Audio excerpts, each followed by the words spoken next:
Então, iniciando aí mais uma aula de estado sólido. Agora a gente está no capítulo 12. O Pitel, ele às vezes, depende da edição, a numeração dos capítulos é diferente, né? Mas nessa edição aí que eu uso, esse é o capítulo 12 aí que vai tratar de supercondutividade.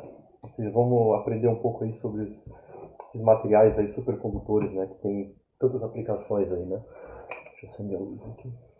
Então, a supercondutividade, como alguns aí já devem ter familiaridade com isso, mas introduziu o assunto da mesma maneira, né?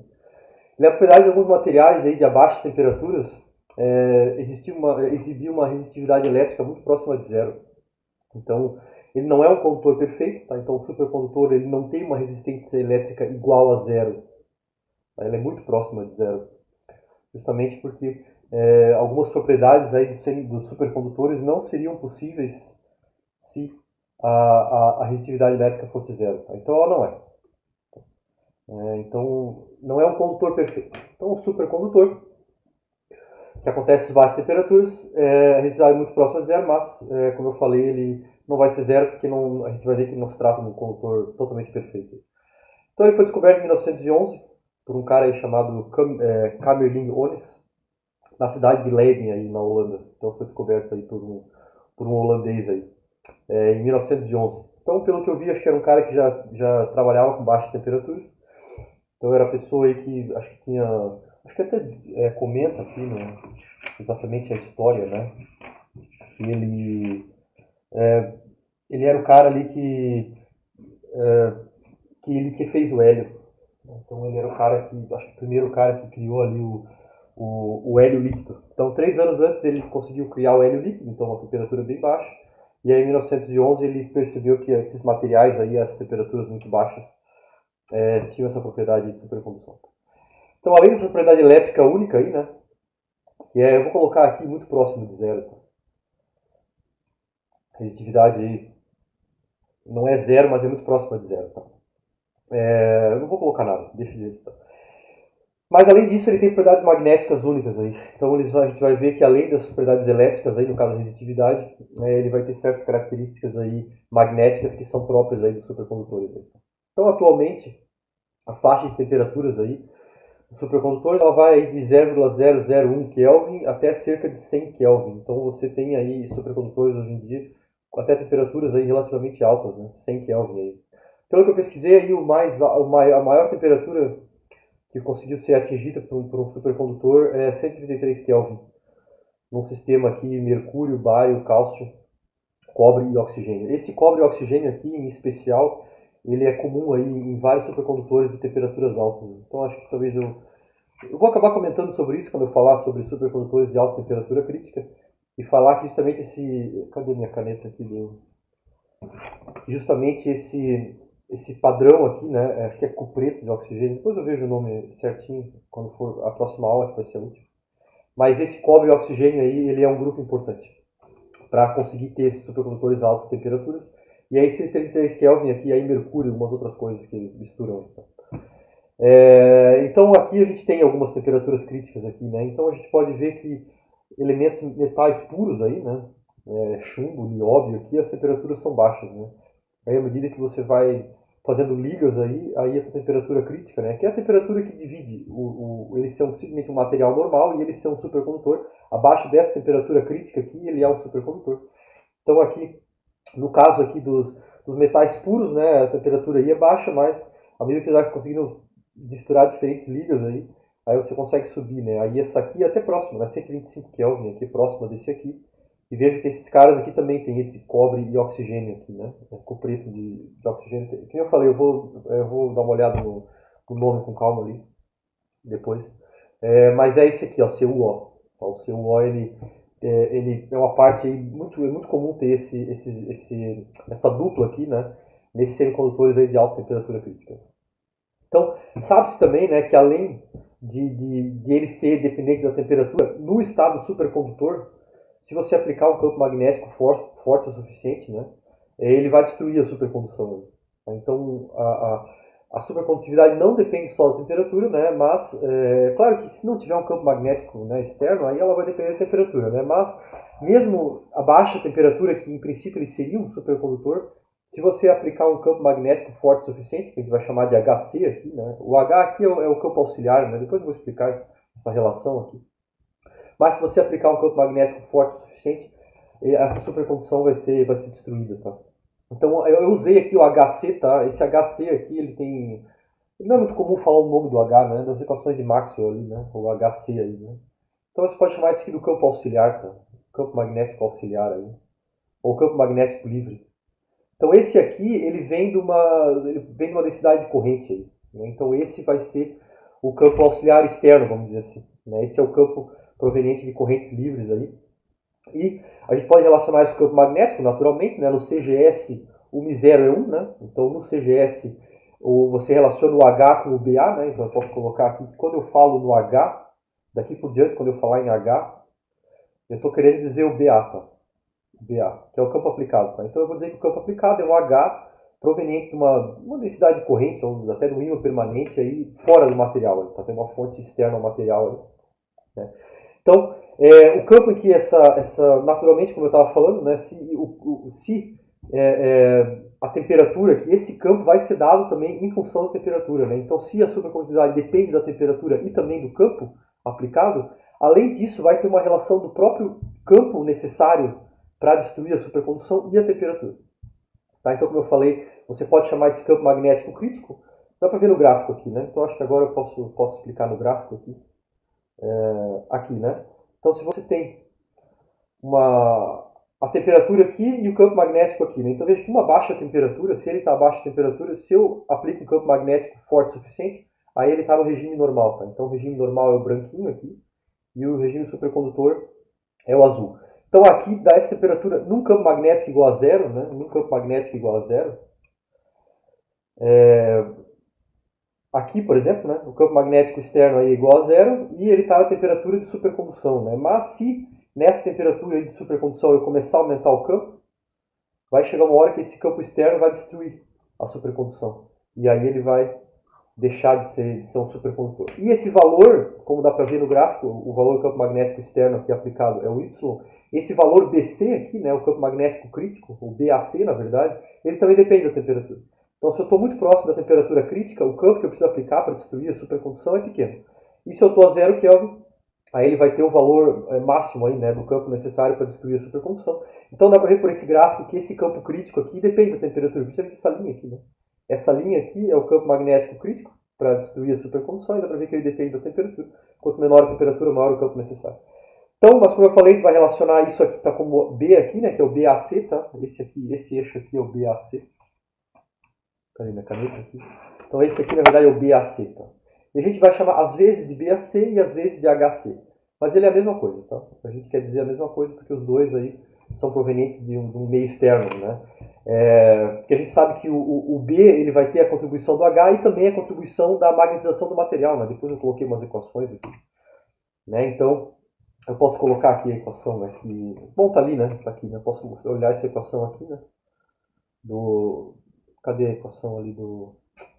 Aqui, né? O campo magnético, colocar assim, o campo magnético é igual a esse campo, que é o campo externo, que provém de correntes livres aí, né?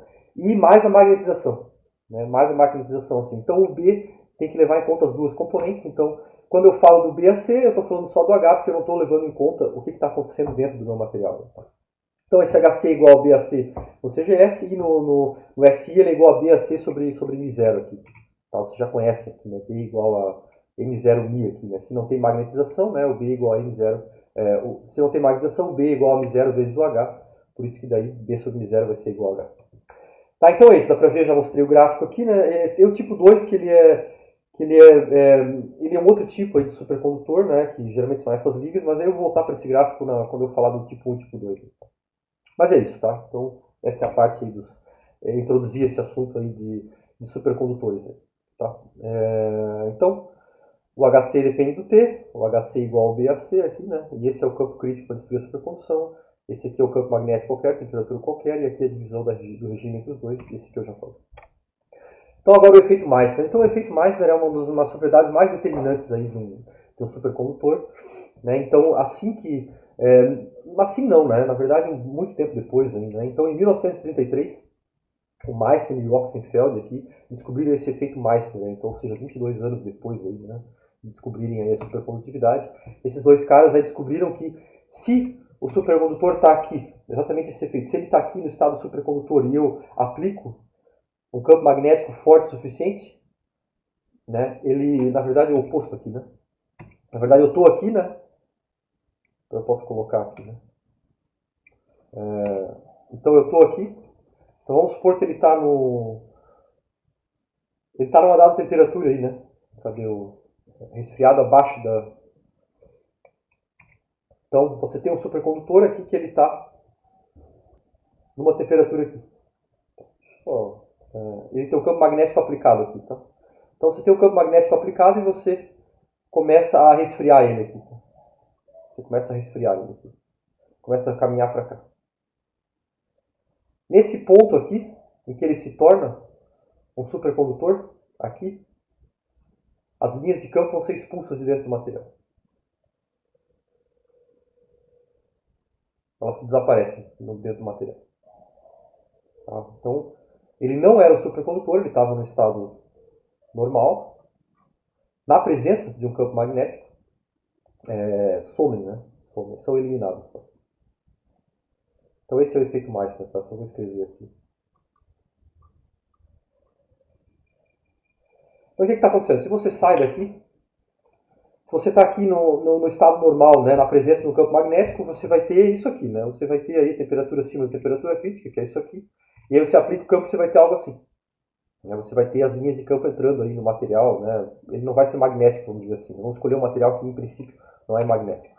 E à medida que você começa a esfriar ele, nesse momento aqui, em que você passa, você entra no estado supercondutor, as linhas de campo vão ser expulsas de dentro do material e o campo magnético dentro desse material, que agora é um supercondutor, vai ser igual a zero.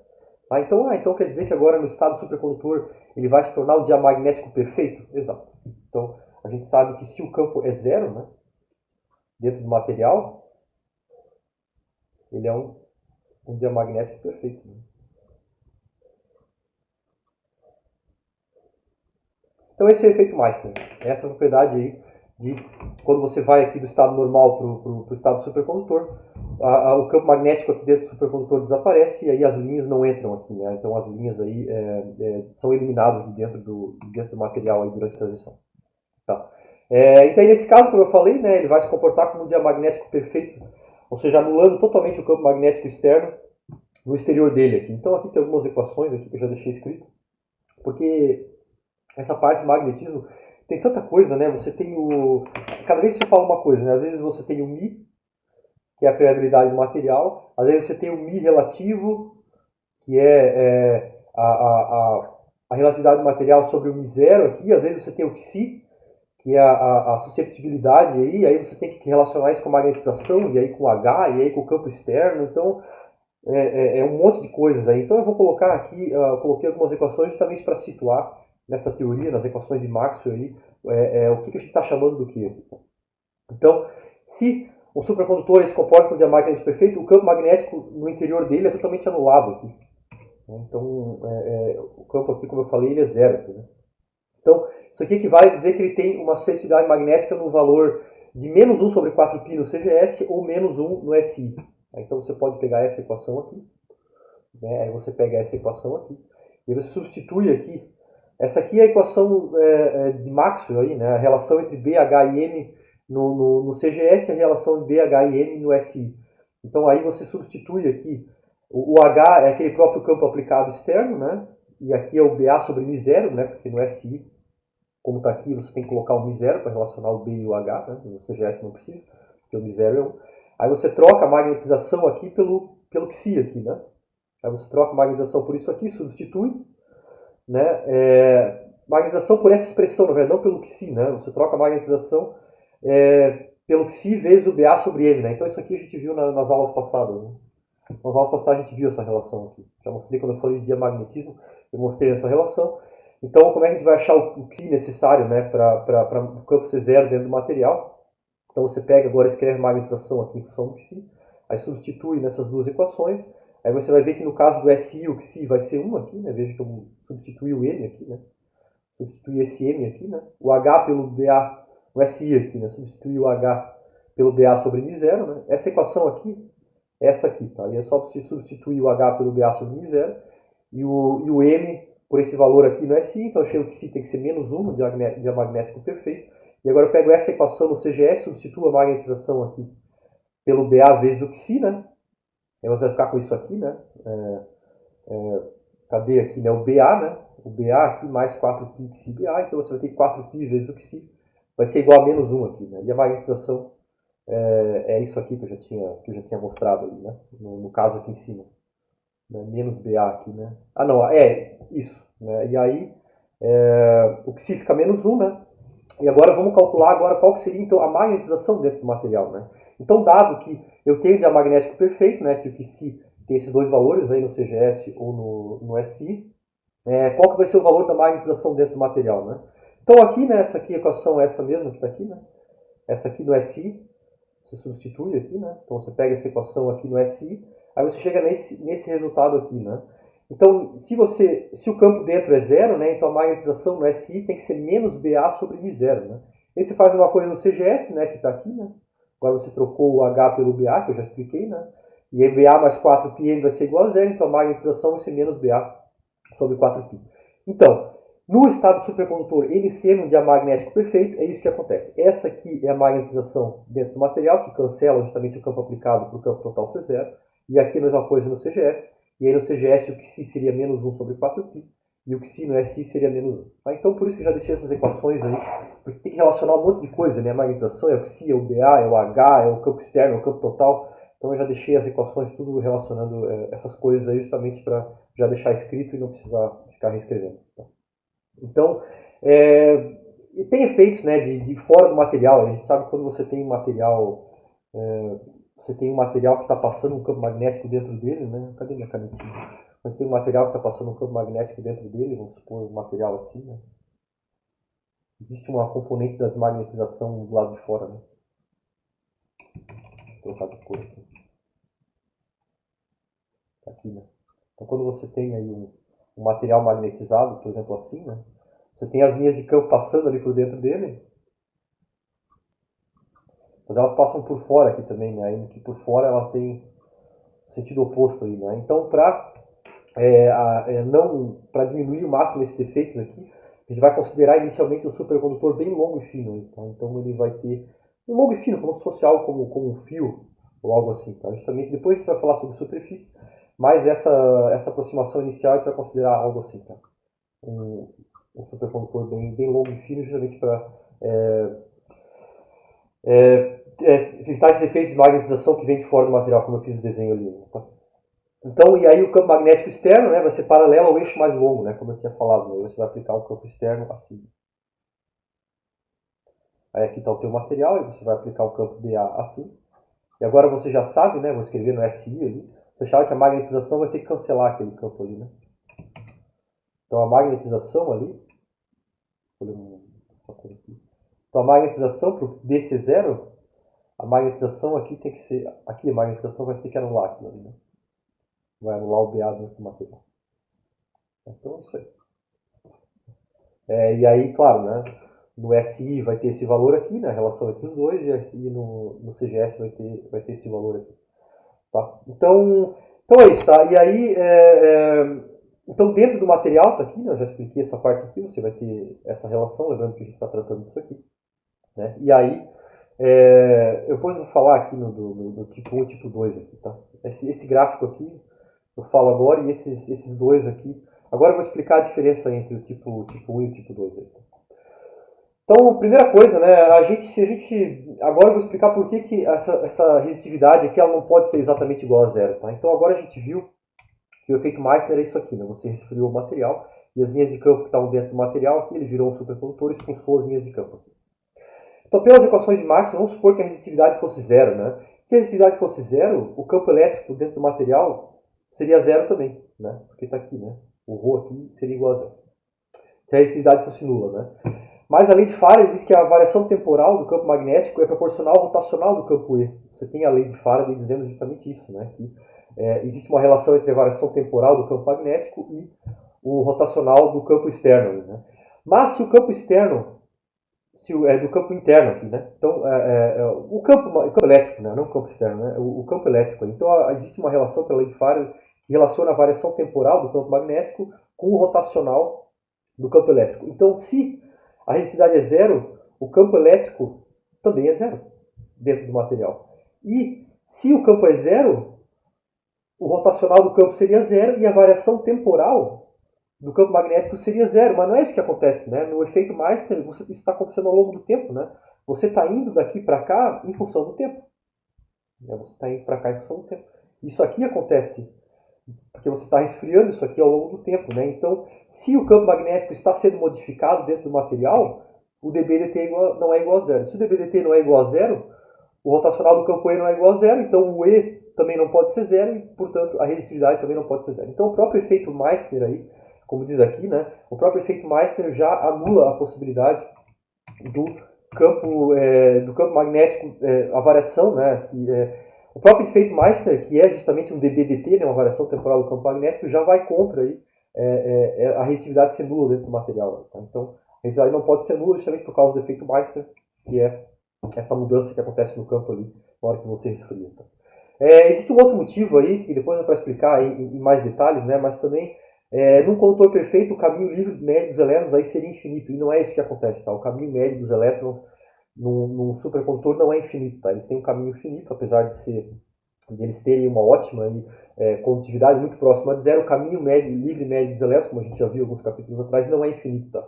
Porque se fosse infinito, você não observaria essas correntes de indução permanentes aí, que você vê em supercondutores na presença de um campo magnético, né? Esse fluxo magnético ia acabar penetrando no material aí, tá? Então, esse é outro motivo que a resistividade não é totalmente nula, tá? É próxima de zero. Tá? Então, além disso, tá? A gente pode fazer mais uma divisão aí, dividir os supercondutores entre tipo 1 e tipo 2. Então, a gente vai fazer aí uma nova distinção entre eles. Tá? Então, a gente vai falar sobre agora o tipo 1, o supercondutor do tipo 1 e o supercondutor do tipo 2. Tá? Então, primeiramente, geralmente materiais puros, aí, né, metais puros vão ser do tipo 1 e materiais do tipo 2 geralmente vão ser ligas metálicas. Tá? Mas a diferença deles não é isso. Tá? A diferença não é se ele é puro ou se ele é uma liga. A diferença é a maneira como ele vai reagir a esse campo magnético. Tá? Então, dá para olhar nesse gráfico aqui. Né? Então, aqui, isso aqui é justamente o que eu tinha falado. Né? Aqui, nessa região aqui, até aqui, né? Vejam que aquele é o diamagnético perfeito. Eu posso colocar aqui si igual a menos 1. Aqui, tá? Igual a menos 1. Então, aquele é o diamagnético perfeito. Ou seja, a magnetização acompanha o campo magnético aplicado aqui de maneira perfeita. Então, até aqui, até esse ponto aqui no tipo 1, né? Até esse ponto aqui no tipo 1, ele é isso aqui. Tá? Ou seja, a magnetização anula aí o campo externo, né? Dentro do material. A partir desse campo aqui, né? Quando o campo aqui passa desse valor, aí ele é isso aqui. Ou seja, ele deixa de ser um material magnético aqui. Então, aqui você vai considerar que a magnetização vai ser zero. Que aqui ele vai ser um material não magnético.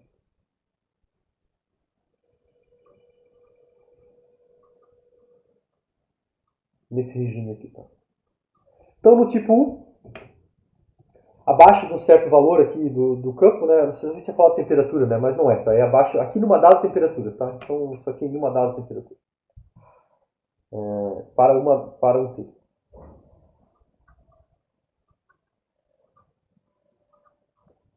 Não sei se falei temperatura antes, mas eu quis dizer que é bastante coisa aqui, tá? Bastante coisa não, mas na aula presencial você vai falando aí, os alunos vão contribuindo. Mas aqui será um pouco mais complicado.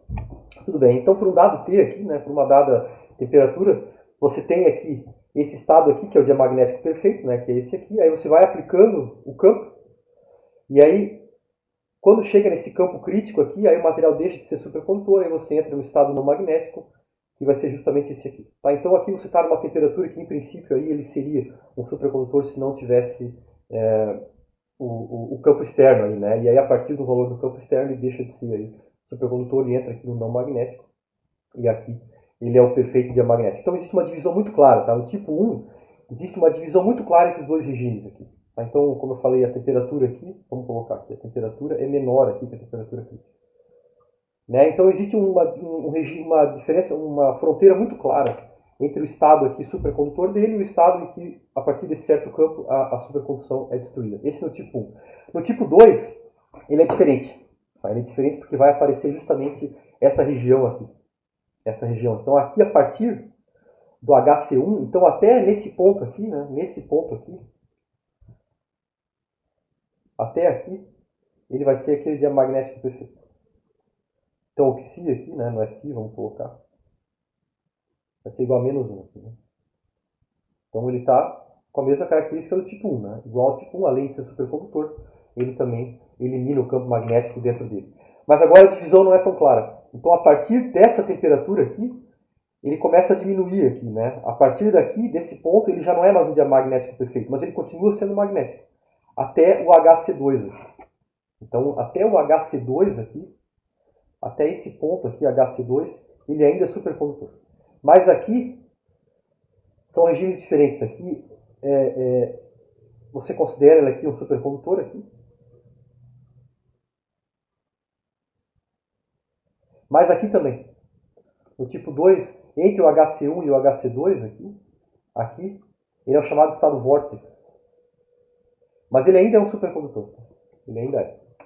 E, então não é uma diferença tão clara aí, né? Então existe uma separação aí entre a característica de supercondução e o efeito Meister. Né? Então aqui é a mesma coisa, né? Você está numa temperatura aqui abaixo da temperatura crítica, né? Esse aqui é do tipo 2. Né? Então, temperatura aqui abaixo da temperatura crítica. Aí você começa a aplicar um campo magnético aí externo, cada vez maior. Até esse ponto que a gente chama de HC1, ele vai ser o diamagnético perfeito. E vai ser um supercondutor da mesma maneira que aqui. Aqui, ele ainda vai ser magnético, mas não vai ser um diamagnético perfeito aqui. Né? Então a magnetização dele vai diminuindo aqui até esse ponto HC2. Mas entre o HC1 e o HC2 ele continua sendo um supercondutor, mas agora é um supercondutor em que o B não é igual a zero dentro dele. Então agora ele é um supercondutor, como a gente chama de efeito Meister incompleto. Ou seja, ele, apesar de ser um supercondutor nessa região, o efeito Meister não é completo nessa área aqui entre HC1 e HC2. Então essa é a diferença aí entre os dois. Tá? Então, os materiais puros aí, geralmente vão ser esses aqui são líquidos aí. Tá? Então, eu já falei isso aqui, né? O primeiro é caracterizado por esse campo crítico HC aqui, né? E no tipo 2 tem o HC1 e o HC2. Então, esse tipo 1 aqui não é muito útil aí porque esse valor aqui não é muito alto aqui, geralmente. Tá? Então, se você quer usar esse supercondutor para um eletroímã, não é a melhor opção, tá? Porque ele é facilmente destruído aí. Então, como a gente pode ver, esse HC aqui, ele realmente não é muito alto, tá? Então, se você quiser usar isso aqui, como diz aqui, para um eletroímã, não vai ser muito útil porque a supercondução desse tipo de material é facilmente destruída por um valor um pouco mais alto aqui desse campo que você está aplicando externo. Né? Agora no tipo 2, como eu tinha falado, até esse ponto aqui, HC2, ele vai ainda ser um supercondutor.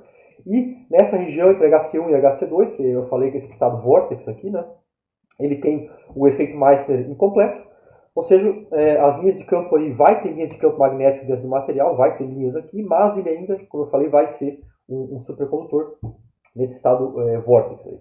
Outra característica é que no estado normal, no estado em que esse tipo 2 não é um supercondutor, a resistividade dele é alta. Tá? Porque o caminho médio dos elétrons aí é pequeno. Tá? Então essa é uma outra. Aqui, se você está falando de metais, né, no tipo 1, aqui se você está falando do metal, ele não vai ser um condutor ruim, né? A resistividade dele não vai ser muito alta aí no estado normal, se você pensar, sei lá, no ferro, né, ou no cobre, porque ele é um metal, né? Então ele é um bom condutor. Agora, esse tipo de material aqui do tipo 2, não. Esse tipo de material aqui, ele, no estado normal dele, que não é o estado supercondutor, ele vai ter uma resistividade alta. Tá? Isso porque o caminho livre médio dos elétrons aí vai ser pequeno. Tá? Então, pequeno caminho livre médio aqui, né, dos elétrons. Então é isso, tá? Esse seria o tipo 2. E esse aí tem bem mais aplicações aí. Então, esse valor de HC2 aqui, ele é um valor bem alto, tá? Então o HC2 ele é bem maior do que o HC. Então você tem um espação ali, em que você pode ter um efeito Meister incompleto e mesmo assim o material ainda ser supercondutor. Né? Então esse pedaço verde aqui ele pode ser muito grande. Tá? Então essa linha aqui, em alguns materiais, essa linha aqui, ela vai embora. Aqui, né? Ela chega até esse ponto e ela vai caindo bem devagar. Aqui.